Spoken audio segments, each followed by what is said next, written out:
La colección, sin importancia, que terminó costándole su reputación. Se burlaba de mi colección de figuras, hasta que intentó venderla sin decirme. Nunca pensé que algo que para mí era tan íntimo, pudiera convertirse en el motivo por el que toda mi familia empezó a mirarnos diferente. Siempre fui de los que guardan pequeñas cosas. No por acumulación, sino porque cada objeto era como un marcador en el tiempo. Una figura comprada después de un día difícil. Otra que me regalé cuando conseguí mi primer trabajo estable. Algunas venían de convenciones, otras de viajes cortos que casi nadie recordaría, pero yo sí. No eran solo figuras. Eran recuerdos en 3 dimensiones. Cuando empezamos a vivir juntos, ella, voy a llamarla Laura, decía que le parecían curiosas.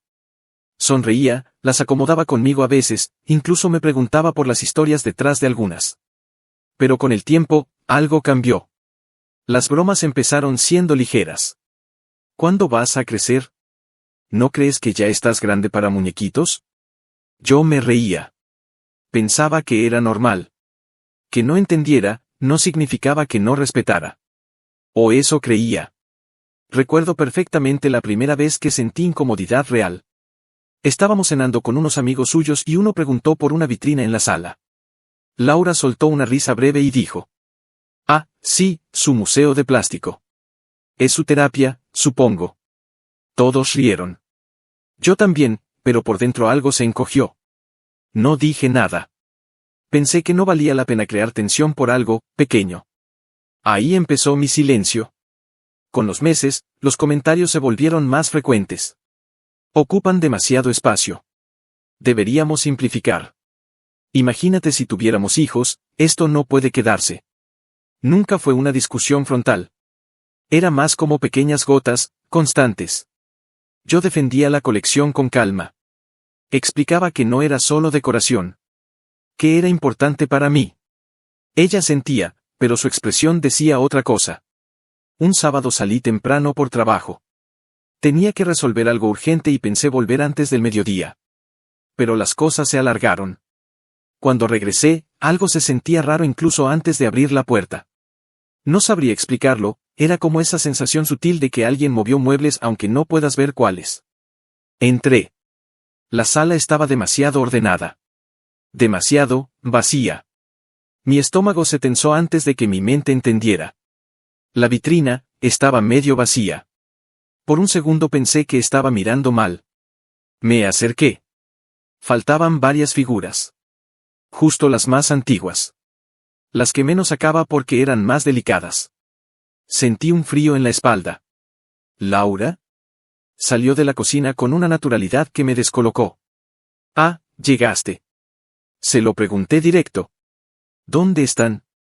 Su respuesta fue rápida, casi ensayada. Las guardé. Se veía saturado. Algo en su tono no encajaba. Abrí el mueble donde solíamos guardar cajas, nada. Fui al cuarto, nada. Volví. ¿Dónde las guardaste? Se cruzó de brazos. Relájate. Solo moví algunas. Esa palabra, relájate, siempre me ha parecido peligrosa cuando alguien está inquieto. Le pedí que me dijera exactamente dónde estaban. Suspiró, como si yo fuera el problema. Entonces dijo algo que todavía recuerdo con claridad incómoda. Las puse en línea. A ver si alguien las compra. Sentí como si el aire se volviera más denso. ¿Qué? Vamos, ni que fueran reliquias. Pensé que sería bueno liberar espacio. Y podríamos usar ese dinero en algo útil. No sabía si estaba escuchando bien. ¿Las publicaste, para venderlas? Asumo que no te molestará tanto cuando veas cuánto ofrecen. En ese momento no fue rabia lo primero que sentí. Fue incredulidad. Porque no era solo la decisión, era haberla tomado sin siquiera hablarlo. Le dije que eso no estaba bien. Que eran mías. Que al menos debía haberlo discutido. Ella rodó los ojos. Siempre reaccionas exagerado con esto. Exagerado. La palabra cayó pesada. Le pedí que quitara las publicaciones. Dijo que lo haría. Si tanto drama te causa. Pero su tono no era conciliador, era defensivo. Esa noche casi no hablamos. Yo me quedé pensando en algo incómodo. ¿Cuántas veces había minimizado cosas importantes para mí, solo para evitar conflicto? Al día siguiente recibí un mensaje de un número desconocido. Hola, creo que estamos negociando por unas figuras, ¿siguen disponibles? Mi corazón se aceleró. Le pregunté a Laura si realmente las había quitado. Dijo que sí. Pero el mensaje seguía ahí. Revisé, las publicaciones seguían activas. Cuando la confronté, dijo que se le había olvidado. Ese fue el primer momento en que sentí algo más profundo que molestia. Sentí desconfianza. Decidí retirarlas yo mismo. Mientras revisaba los mensajes, noté algo extraño. Había conversaciones anteriores. Varias. Algunas semanas atrás. Con precios discutidos. Incluso fotos enviadas. Sentí un nudo en el pecho. Ella llevaba tiempo intentando vender partes de la colección, sin decirme. La confrontación fue inevitable.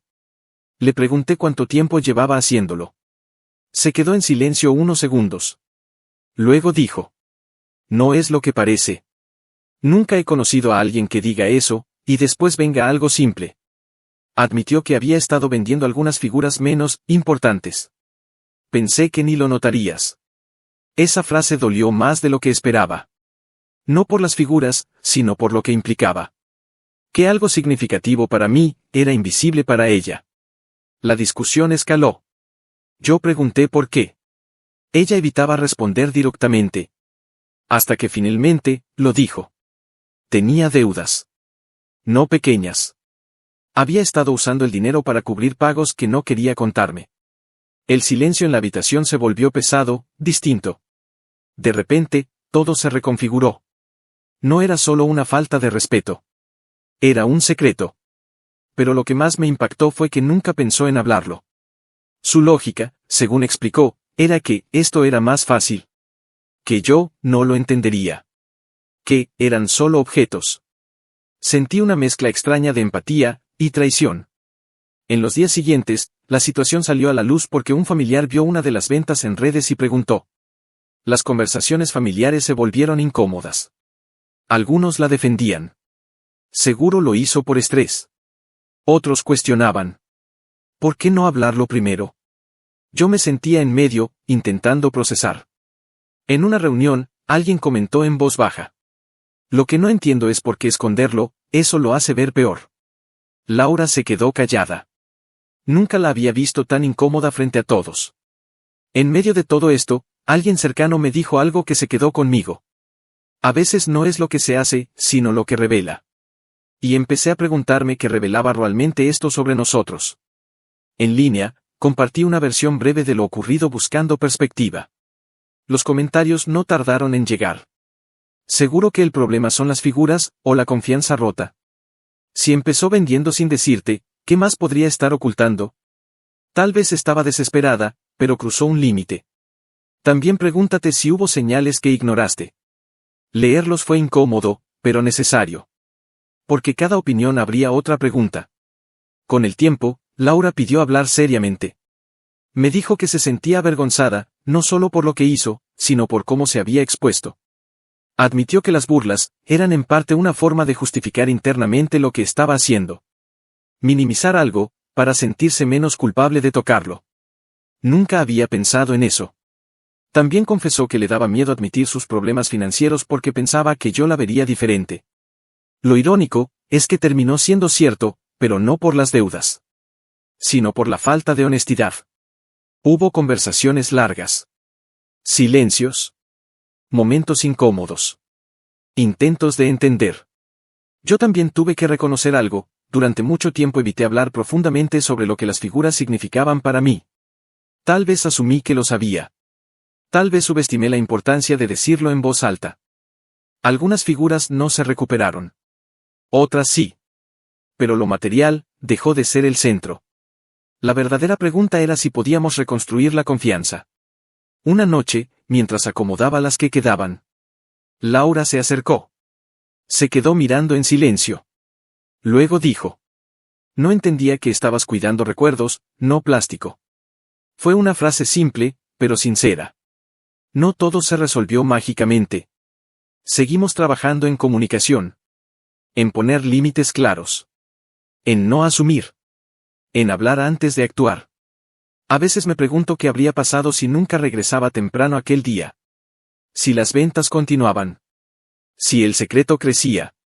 Es inquietante pensar lo fácil que es que algo pequeño revele grietas profundas. Hoy, la vitrina sigue ahí. No como antes, pero tampoco vacía. Es distinta. Tal vez más honesta. Y cada vez que alguien hace un comentario ligero sobre coleccionar cosas, recuerdo que el verdadero valor de algo no siempre es visible. A veces, el conflicto no empieza por lo que se ve en la superficie, sino por lo que se decide hacer en silencio. No sé si todos habrían reaccionado igual. No sé si alguien diría que fue un error perdonarlo. Tampoco sé si siempre hay una respuesta correcta cuando se mezclan amor, miedo y decisiones impulsivas.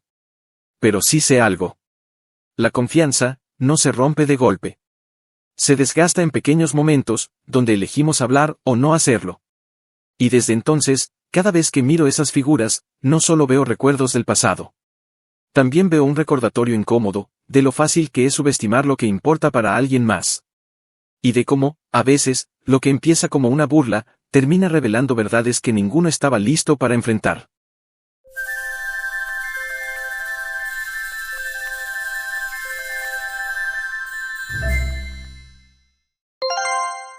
La acusación pública que parecía definitiva hasta que apareció un detalle olvidado. Me señalaron frente a todos por algo que no hice, y lo peor no fue la acusación, fue ver cómo las miradas cambiaban en cuestión de segundos. Todavía puedo sentir el silencio de esa sala. Ese silencio pesado, incómodo, como si el aire se hubiera vuelto más denso de repente. Habíamos estado hablando de algo trivial, fechas, entregas, pequeños errores que pasan en cualquier equipo, cuando de pronto alguien dijo mi nombre con un tono que no había escuchado antes. No era curiosidad. Era sentencia. Creo que todos sabemos quién causó el problema. Y entonces, todas las cabezas giraron hacia mí. Recuerdo haber parpadeado, confundido, tratando de entender si se trataba de una broma mal ejecutada, o si realmente estaba pasando. No lo estaba entendiendo, pero ya me estaban juzgando. La acusación era simple, casi demasiado simple. Que yo había ignorado un protocolo importante, que por mi descuido se había generado una falla que afectó a todos, que por mi manera relajada de hacer las cosas habíamos perdido tiempo y confianza. La persona que lo dijo habló con seguridad. Con esa calma que solo tiene alguien que cree tener razón, o que sabe que los demás le van a creer. Y eso fue suficiente. Porque en cuestión de minutos, la narrativa se formó sola. Alguien suspiró. Otro negó con la cabeza. Alguien más dijo algo como, bueno, eso explica mucho. Y ahí estaba yo, tratando de recordar cada paso que había dado, cada decisión, cada detalle, buscando desesperadamente en mi memoria algo que justificara lo que estaban diciendo. Pero no encontraba nada. Nada. Lo curioso es que cuando te acusan, no piensas primero en defenderte. Piensas en entender. En reconstruir. En preguntarte si quizá olvidaste algo. Si tal vez, sin darte cuenta, si cometiste un error. Sentí esa duda mordiéndome por dentro. Esa sensación incómoda de no poder afirmar con absoluta certeza que no hiciste nada mal, aunque en el fondo sabías que algo no cuadraba. Intenté hablar. Mi voz salió más baja de lo que esperaba. Creo que hay un malentendido. Pero la frase se perdió entre comentarios cruzados. Alguien mencionó un incidente específico. Otro agregó un detalle que sonaba convincente, aunque yo sabía que estaba incompleto. Era como ver cómo se construye una historia en tiempo real, y darte cuenta de que tú eres el villano, sin haber participado en el guión. Lo que más me sorprendió fue lo rápido que la gente llena los vacíos con suposiciones. Siempre ha sido un poco distraído. No es la primera vez que pasa algo así. No lo hace con mala intención, pero... Ese pero pesaba más que cualquier prueba. Recuerdo haber mirado a la persona que me acusaba. No había enojo en su rostro. Solo certeza. Y eso, de alguna manera, dolía más. Porque no parecía un ataque personal. Parecía una conclusión lógica, para todos menos para mí. La reunión terminó con una decisión implícita, revisarían el incidente, pero mientras tanto, la responsabilidad recaía sobre mí. Salí de ahí con esa sensación extraña de haber sido empujado fuera de algo invisible. Nadie fue abiertamente hostil. Pero las conversaciones se volvieron más breves. Las sonrisas, más tensas. Ese tipo de cambio sutil que no se puede señalar, pero se siente. Esa noche no pude dormir. Revisé mentalmente cada conversación, cada archivo, cada paso que había dado en las últimas semanas. Buscando algo. Cualquier cosa. Pero mientras más pensaba, más convencido estaba de que algo no estaba bien. No era solo una acusación. Había detalles que no coincidían. Pequeñas inconsistencias, casi imperceptibles, como piezas de un rompecabezas que alguien hubiera colocado en el lugar equivocado. Al día siguiente, empezaron los comentarios. No en persona. En mensajes. En hilos de discusión. En espacios donde la gente opina con más facilidad. Alguien escribió. Si fue un error honesto, debería admitirlo. Otro respondió. O quizá estamos señalando demasiado rápido, ¿alguien vio la evidencia completa? Y luego. He trabajado con él, no me cuadra del todo. Leer eso fue extraño. Una mezcla de alivio y ansiedad. Porque entendí que la historia ya no me pertenecía. Ahora era un tema de debate. Pasaron un par de días así. Silencios incómodos. Miradas que evitaban contacto. Y yo, atrapado entre la necesidad de defenderme y el miedo de parecer a la defensiva. Hasta que algo pequeño, casi insignificante, llamó mi atención. Un registro. Una línea en un historial técnico que nadie había mencionado. Una marca de tiempo que no coincidía con la narrativa oficial. Al principio pensé que quizá lo estaba interpretando mal. Pero mientras más revisaba, más claro se volvía. Había un detalle, olvidado. Y ese detalle cambiaba todo. No lo dije de inmediato. Porque cuando te han señalado, aprendes que la reacción impulsiva puede volverse en tu contra. Así que reuní información. Revisé versiones anteriores. Busqué corroboración. Y cada nueva pieza confirmaba lo mismo. La falla había ocurrido, sí. Pero no en el momento que decían. Y no bajo las condiciones que asumían. Había alguien más involucrado. O mejor dicho, había una acción previa que nadie había considerado. Y esa acción venía de la persona que me acusó. No era evidente. No era obvio. Pero estaba ahí. Recuerdo el momento exacto en que lo entendí. Sentí una mezcla de alivio y algo más difícil de nombrar. Tristeza. Porque significaba que todo ese juicio, todo ese peso, se había construido sobre una lectura incompleta. Y quizá, sobre algo más. Decidí compartirlo. Con calma. Sin confrontación. Presenté los registros. Expliqué la secuencia. Mostré cómo el problema se originó antes, en una modificación que no había sido documentada correctamente. Hubo silencio. Ese mismo silencio, pero diferente. Esta vez no era acusación. Era sorpresa. La persona que me había señalado miró los datos, una y otra vez. Su expresión cambió. No fue dramático. Fue sutil. Como si algo dentro se desacomodara. Alguien dijo. Espera, entonces. Y la conversación giró. No abruptamente. Pero sí inevitablemente. Lo que pasó después fue aún más extraño. Porque no hubo disculpa inmediata. Hubo incomodidad. Preguntas. Intentos de reinterpretar lo sucedido. Como si todos necesitaran reajustar la historia en sus cabezas. Más tarde, en un espacio de comentarios, aparecieron nuevas voces. Parece que juzgamos demasiado rápido. Esto demuestra por qué hay que revisar todo antes de señalar. Y también. Aún así, alguien debió haberlo detectado antes. Ese último comentario me hizo pensar. Porque incluso cuando la evidencia cambia, las percepciones tardan en moverse. Un par de días después, recibí un mensaje privado. Era de la persona que me acusó. Breve. Directo. Decía algo así como: no revisé todo con la atención que debía. Lo siento. Lo leí varias veces. No porque dudara de su sinceridad, sino porque no sabía qué sentir. Había esperado ese momento. Pero cuando llegó, no se sintió como imaginaba. No hubo triunfo. Solo una especie de quietud. Con el tiempo, la conversación pública cambió. La narrativa se ajustó. Ya no era el error de alguien, sino un proceso que falló. Pero yo no olvidé lo rápido que las cosas se habían torcido. Lo fácil que fue para todos, incluso para mí, aceptar una versión incompleta. Hubo un último comentario en el hilo que se quedó conmigo. Alguien escribió: la parte más difícil no es equivocarse, es admitir que ya habíamos decidido antes de saber. A veces pienso en eso. En lo rápido que buscamos explicaciones simples.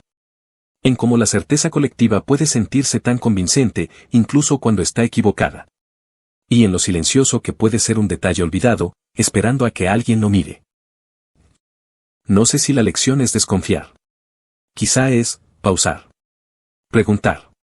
Mirar un poco más. Porque ese día entendí algo incómodo. Que la reputación no se pierde de golpe. Se erosiona en pequeños momentos de duda, en miradas que cambian, en historias que se cuentan sin toda la información. Y también entendí algo más. Que a veces, lo único que separa una acusación definitiva de la verdad, es un detalle que nadie pensó en revisar. Desde entonces, cada vez que escucho una historia que parece demasiado clara, demasiado perfecta, recuerdo esa sala. Ese silencio. Y me pregunto, ¿qué parte todavía no hemos visto?